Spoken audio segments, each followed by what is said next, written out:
हाय दोस्तों, आज मैं आपको बताऊंगी कि आपको बीएड में जो आपकी हाज़िरी होती है, प्रेजेंट होती है, वो आपको कैसे करनी है रजिस्टर में। वो आपको पूरी डिटेल बताऊंगी, क्योंकि ये आपको आगे अपनी इंटर्नशिप में और इसके अलावा आपकी जो दूसरी डायरी होती है सूक्ष्म वाली, उसमें काम आएगा। तो ठीक है, आप ध्यान से देखिएगा कैसे क्या करना होता है। तो सबसे पहले तो हमें पता ही है कि अगर कोई बच्चा उपस्थित हो तो हम बोलते हैं प्रेजेंट, उसके लिए पी लगाते हैं। और अनुपस्थित हो तो उसके लिए ए लगाते हैं, क्योंकि उसका अनुपस्थित को अंग्रेजी में बोलते हैं एब्सेंट। तो ए का मतलब होता है एब्सेंट। और इसके अलावा हर स्कूल में बच्चे की दो हाजिरी होती है एक दिन की, क्योंकि एक तो इंटरवल से पहले की होती है और एक इंटरवल के बाद की। तो एक दिन की दो हाजिरी होती है। जैसे कि यहाँ पे फर्स्ट डे है, तो इसमें मैंने दो लाइनें खींची है, क्योंकि ये फर्स्ट है इंटरवल से पहले की और सेकंड है इंटरवल से बाद की। तो ठीक है, ऐसे कैसे बनाना होता है। सबसे पहले तो यहाँ पे क्रमांक होते हैं, फिर छात्र रजिस्टर्ड नंबर, जो भी उनके जो रोल नंबर होते हैं वो। फिर उसके बाद में यहाँ पर उनका नाम, जो कि ऑफकोर्स अल्फ़ाबेट के हिसाब से होता है। फिर उसके बाद में आपको यहाँ पे दिनांक डालनी होती है, 1 2 3। अब आप सही दिख रहा होगा, 1 2 3 4 ऐसे आपको दिनांक डालनी होती है, जहाँ जितना जौन सा महीना तब तक। और वैसे तो आपके रजिस्टर में पहले से आती है। फिर उसके बाद में एक में जब मतलब जो एक तारीख है उसमें आपको दो भाग करने होते हैं, फर्स्ट और सेकंड। जिसमें एक का शुरुआत का मतलब होता है इंटरवल्स पहले की उपस्थिति, और सेकंड का मतलब इंटरवल्स के बाद की उपस्थिति। तो अगर वो प्रेजेंट है तो आपको पी दिखाना है, अगर एब्सेंट है तो ए दिखाना है।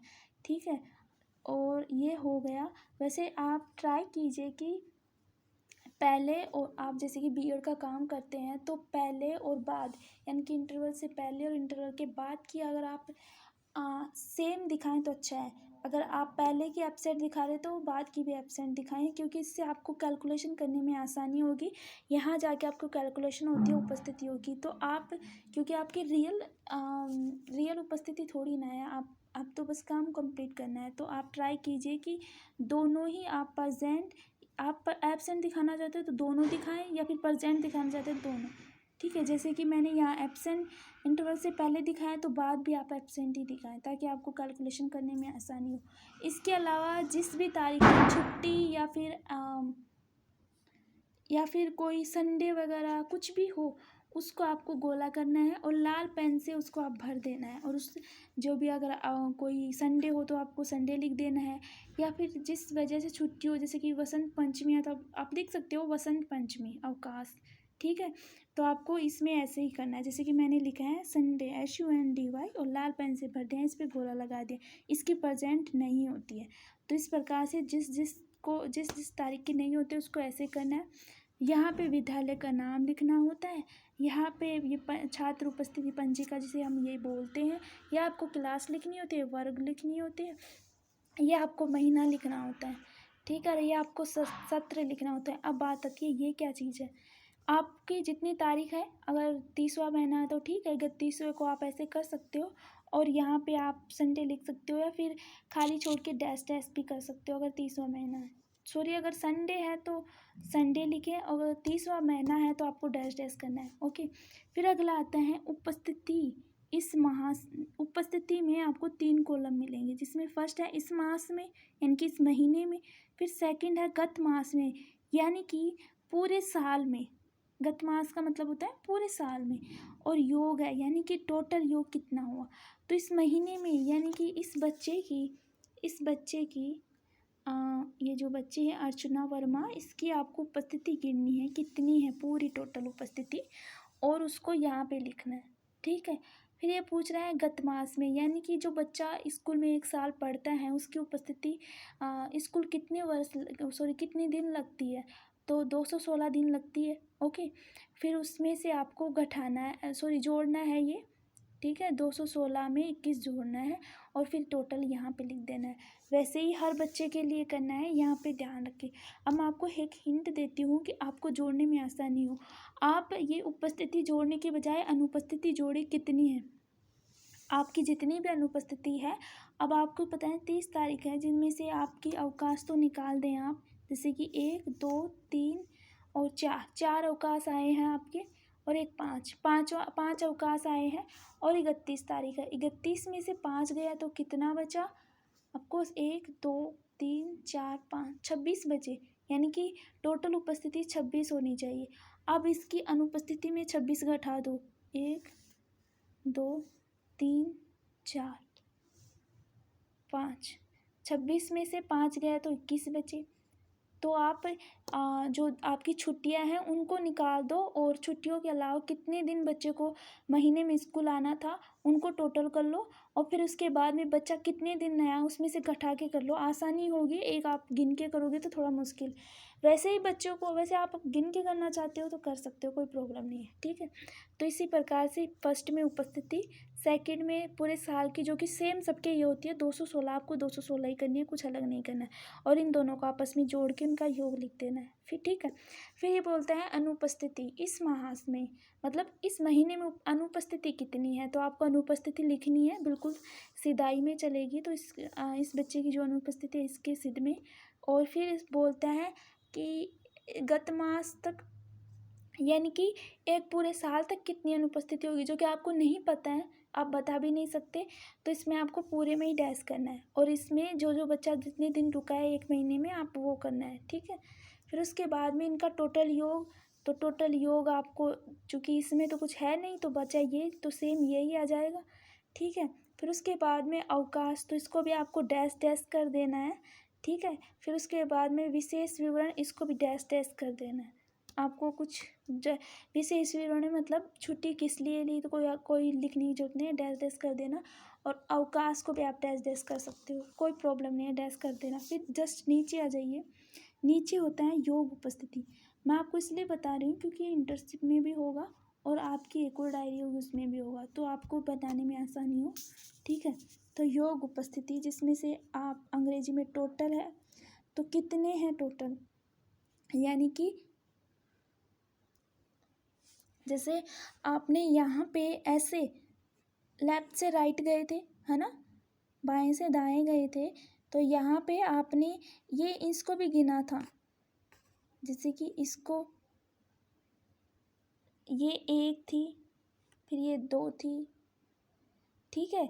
इसको 1 गिना जाता है इस पूरे को, ठीक है। एक दिन की 1 मानी जाती है, भरी 2 जाती है पर मानी 1 जाती है, जैसे कि 1 इसके 2 नहीं मानी जाएगी, 1 ही मानी जाएगी। तो इस तरीके से आपको करना है। और नीचे जस्ट नीचे आ जाइए, इसमें आपको योग उपस्थिति में आपको टोटल इस लाइन के जस्ट टोटल इस 2 लाइनें हैं, सुबह और दोपहर की जो भी अटेंडेंस है इस पूरे को टोटल गिनना है। और ऊपर वाले में इसमें आपको योग लिखना है, बिल्कुल इसके सिदाई में जो ये 2 लाइनें हैं, आप कंफ्यूज मत होना, ये 2 लाइनें आपको साथ लेके चलना है, ठीक है। इसको एक ही मानना है एक तरीके से, ओके। तो आपको इसको लिखना है कितने दिन वो उपस्थित हुआ, कितने दिन अनुपस्थित हुआ, नीचे जस्ट नीचे अनुपस्थित है, ठीक है। अब एक और चीज़ मैं आपको क्लियर बता देती हूँ, दोबारा से बताना चाहती हूँ, अभी समझा है फिर भी बताना चाहती हूँ। चूँकि देखिए आपकी अर्चना वर्मा है, 1 तारीख, 1 और ये 2, 1 तारीख के नीचे 2 कॉलम है, 1 और 2, तो 1 का मतलब है इंटरवल से पहले, 2 का मतलब है इंटरवल के बाद उपस्थित थी। तो जब आप इसे गिनते हो, इसकी उपस्थिति आप इस ऐसे करके पूरी गिनते हो, आगे जाती है, तो वो गिनने में आपको एक ही गिनना है इस दोनों को, ठीक है। सुबह और वो इंटरवल से पहले और बाद की जब हम टोटल करते हैं तो एक ही मानी जाती है, इसलिए मैंने बोला था या तो दोनों को उपस्थित रखना या फिर अनुपस्थित। तो आप अलग अलग मत गिनना, ऐसे मत करना 1 2 3 4, नहीं, इन दोनों को एक ही गिनना और इन दोनों को एक, ठीक है। तो ये 1 हो गई और ये 2 हो गई, आप यहाँ से गिन सकते हो 1 2, अब 3 इसमें अनुपस्थित है तो इसको हटाओ, और 5 4, ठीक है।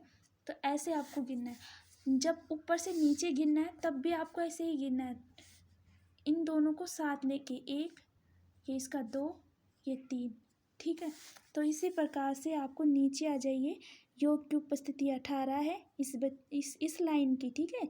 मतलब इसमें तारीख है, 1 तारीख को इतने बच्चे आए, 2 को इतने आए, फिर 3 की छुट्टी थी, 4 को इतने आए, 5 को इतना आए, 1 को इतने अनुपस्थित थे, 2 को इतने, 3 को इतने, ऐसे।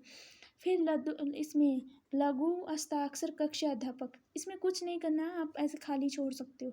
फिर इसमें योग छात्र संख्या, आपकी क्लास में जो छात्र हैं, जो बच्चे हैं, टोटल कितने हैं, जो कि आपको यहाँ तक जितने भी आपको बने क्रम संख्या आप जितनी बना रहे हो उसको पूरों को सेम ऐसे ही कर देना है। ठीक है, इसमें ऊपर वाले में उपस्थिति, नीचे वाले में अनुपस्थिति, बाकी रह जाएगा और बाकी सेम।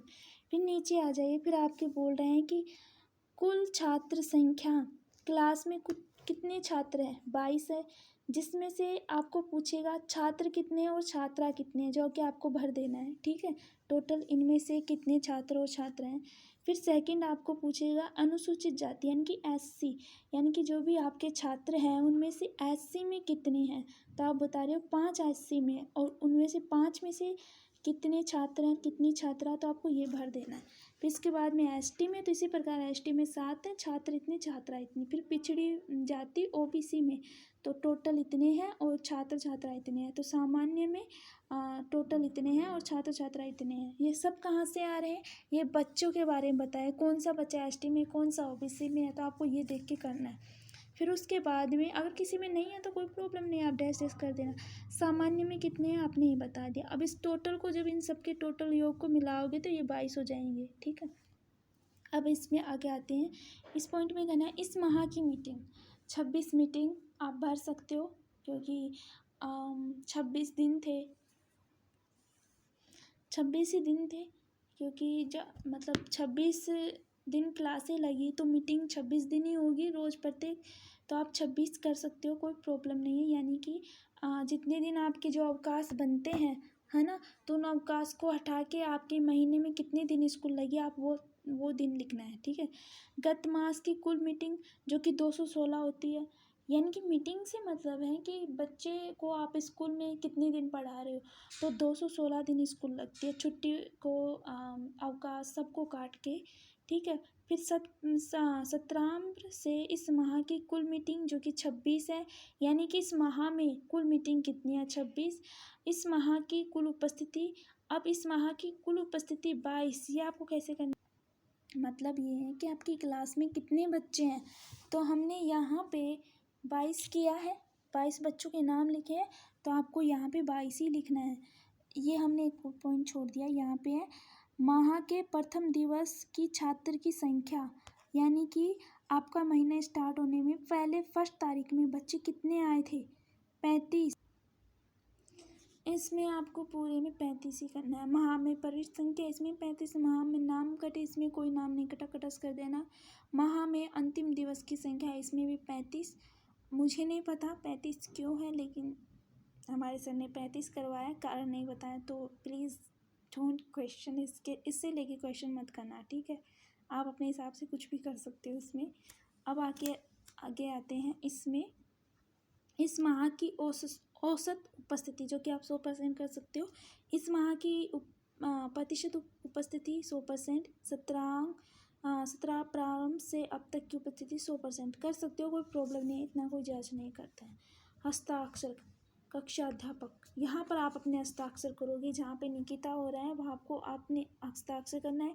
हस्ताक्षर जांच करता, अपने दोस्त के किसी के भी इनिशियल हस्ताक्षर करने हैं।